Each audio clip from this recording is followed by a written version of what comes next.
बड़ी बीवी चाहिए। राघव एक पढ़ा लिखा और समझदार लड़का था। उसकी एक मल्टीनेशनल कंपनी में जॉब लगी थी और उसकी सैलरी भी अच्छी थी। अब बस उसकी माँ को राघव की शादी की फिक्र थी। ऐसे ही एक दिन जब सब शाम की चाय पर बैठे होते हैं। बेटा, तेरी पढ़ाई तो पूरी हो गई, अच्छी कंपनी में जॉब भी लग गई और अब तो प्रमोशन और सैलरी भी डबल हो गई। तू शादी कब करेगा? माँ, इतनी जल्दी कौन शादी करता है? अरे बेटा, 28 का हो गया है तू। आज नहीं तो क्या बुढ़ापे में शादी करेगा? माँ, आपकी बात तो बिल्कुल सही है। वैसे मैं शादी के लिए तैयार हूँ माँ। हैं? अरे वाह! रुक, मैं अभी आई। अरे, आप चाय छोड़कर कहाँ जा रही हो? लड़की की फोटो लाने जा रही हूँ। रिश्ता पहले से आया था, ये तो तुझसे फॉर्मेलिटी अदा करवा रही थी। यू आर वेरी चालाक मॉम, वेरी चालाक। हाँ, तो चालाकी ना करूँ तो तू मेरी सुनता है क्या? ये देख, ये कुछ लड़कियों की फोटो है। अच्छे खानदान की है और बड़ी संस्कारी और गुणी लड़कियां हैं। राघव सबकी फोटो देखता है। माँ, लड़की तो ठीक है लेकिन बहुत छोटी नहीं है? छोटी? अरे तू 28 का तो लड़की 24-25 की। अब उससे ज्यादा क्या चाहिए तुझे? वैसे भी औरत आदमी से 2-3 साल छोटी रहे ना तो ठीक रहता है। सुनती है? सुनती है? अरे इमैच्योर होती हैं कम उम्र की लड़कियां। माँ देखो, छोटी उम्र की लड़की रहेगी ना तो बहुत बचपना करेगी, और मुझे बचपना करने वाले लोग बिल्कुल पसंद नहीं, आप तो जानती हैं।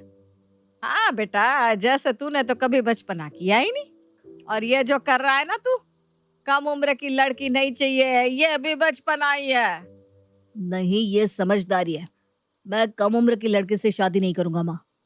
तो ठीक है, तेरी उम्र की लड़की से तेरी शादी करा देंगे, क्योंकि शादी के लिए लड़की या तो उम्र से छोटी हो या फिर लड़के की उम्र के बराबर हो। तो ठीक है ना, दोनों की अंडरस्टैंडिंग मिलती रहेगी। ना बाबा ना, वैसे भी लड़कियों में दिमाग थोड़ा कम होता है और बचपना ज्यादा। मुझे मेरी उम्र से बड़ी लड़की के साथ शादी करनी है, तभी मैं शादी करूंगा, वरना मैं किसी से भी शादी नहीं करने वाला। अब ये भी क्या जिद है? रहने तो इसको, कुछ दिन में अपने आप समझ जाएगा।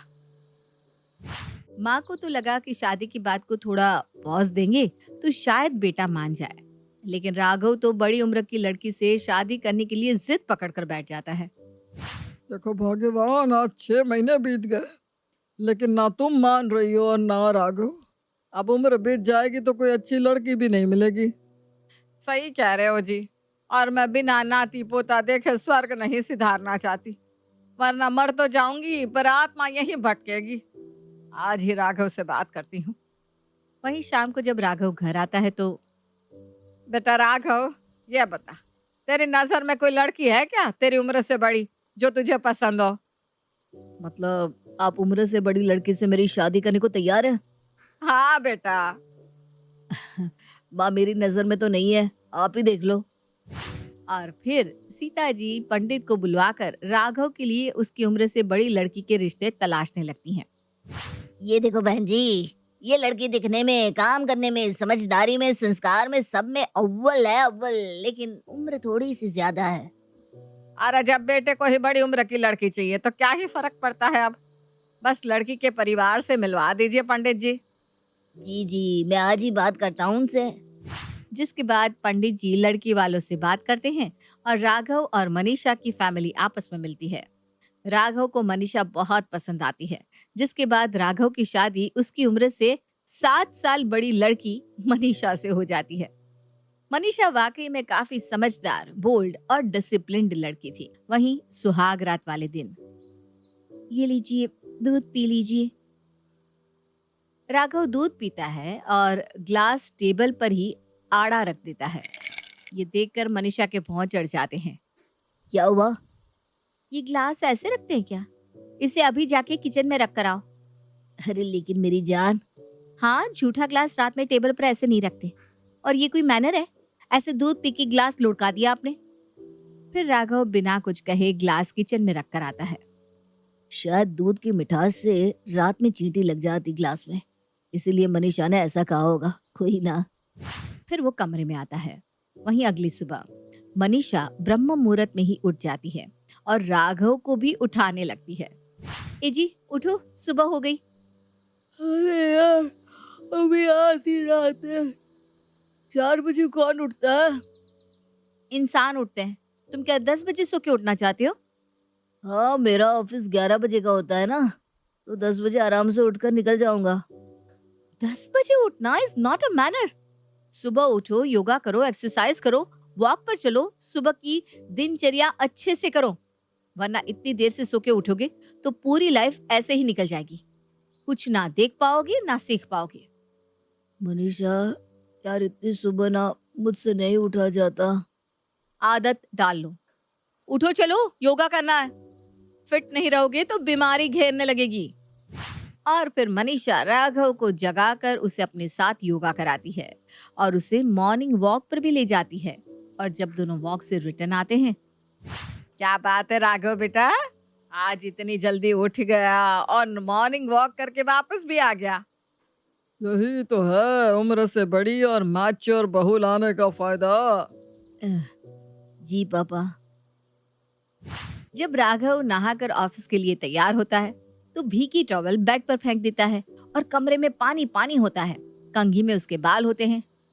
मनीषा, मेरी रुमाल और वॉलेट दे दो, ऑफिस के लिए निकलना है। तुम अपना सामान खुद से नहीं ले सकते क्या? अपने सामान की देखभाल खुद से करनी चाहिए। कल कहाँ रखा था तुमने? अरे याद नहीं है। How immature you are. देती हूँ मैं। फिर मनीषा राघव का रुमाल और वॉलेट ढूंढ कर उसे देती है। राघव, ये क्या है? तुमने भीगी टॉवल बेड पर फेंक दी। देखो, पूरी बेडशीट गिली हो गई, ऊपर से पूरे घर में पानी पानी। और ये क्या, कंघी में इतने बाल। देखो डियर, थोड़ा मैच्योर बनो। तुम मल्टीनेशनल कंपनी की एम्प्लॉय हो और इतनी लापरवाही कैसे कर सकते हो? आई एम सॉरी बाबा, अब से ध्यान रखूंगा बस। ठीक है। और ये क्या, चाय का कप फिर यहाँ रख दिया? उस दिन कहा था ना, कुछ भी खाओ पियो तो झूठे बर्तन डायरेक्ट बेसिन में, यहाँ वहां रखोगे तो गंदगी फैलेगी। जी मोहतरमा, बिल्कुल अब से ऐसे ही करूंगा। फिर राघव जल्दी जल्दी टिफिन लेके ऑफिस के लिए निकल लेता है। ये क्या, घर से निकलते समय बाय बोलकर जाया जाता है, बताकर जाया जाता है कि माँ मैं जा रहा हूँ, या बीवी साहिबा शाम को मिलते हैं। कुछ नहीं आता इनको। फिर मनीषा अपने काम में लग जाती है। वहीं सास सब कुछ नोटिस करती है लेकिन कुछ कहती नहीं, क्योंकि मनीषा अपनी चीजों में गलत नहीं थी, बल्कि वो तो हर चीज में जरूरत से ज्यादा परफेक्ट थी। ऐसी ही एक शाम।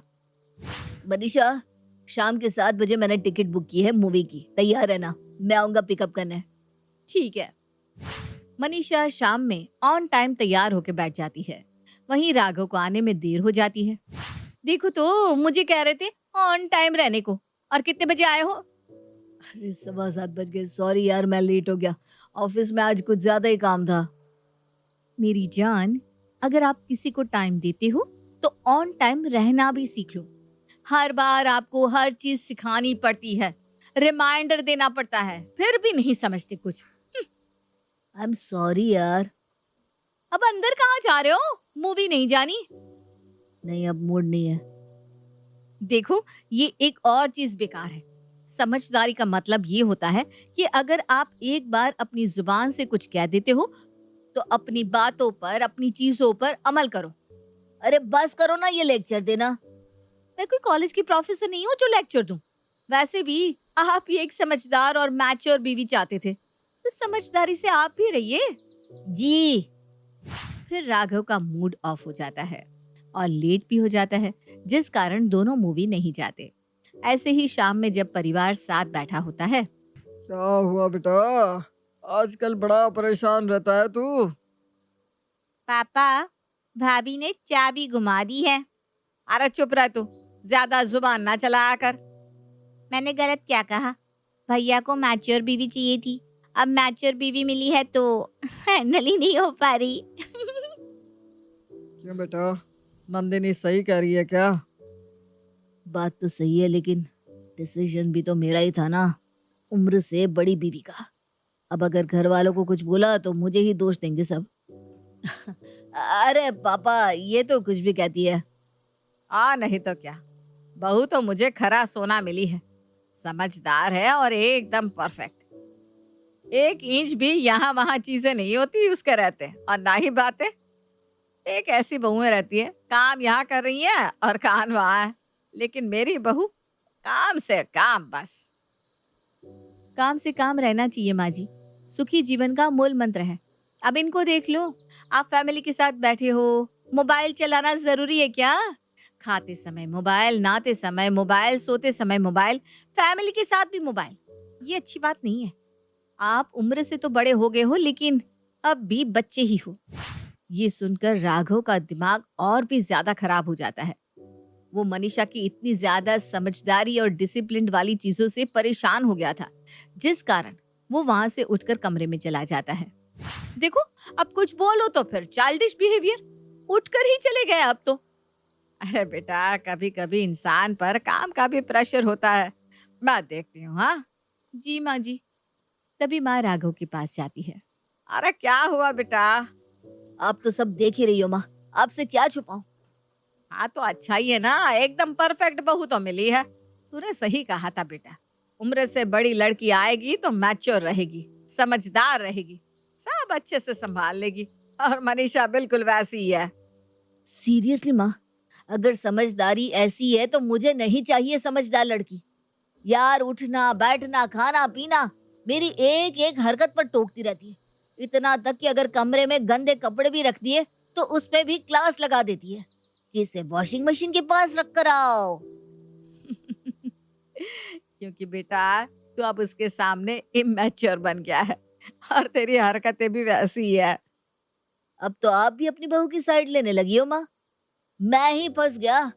कम उम्र की लड़की में बचपना होता है, ये सोचकर ज्यादा समझदार से शादी कर ली।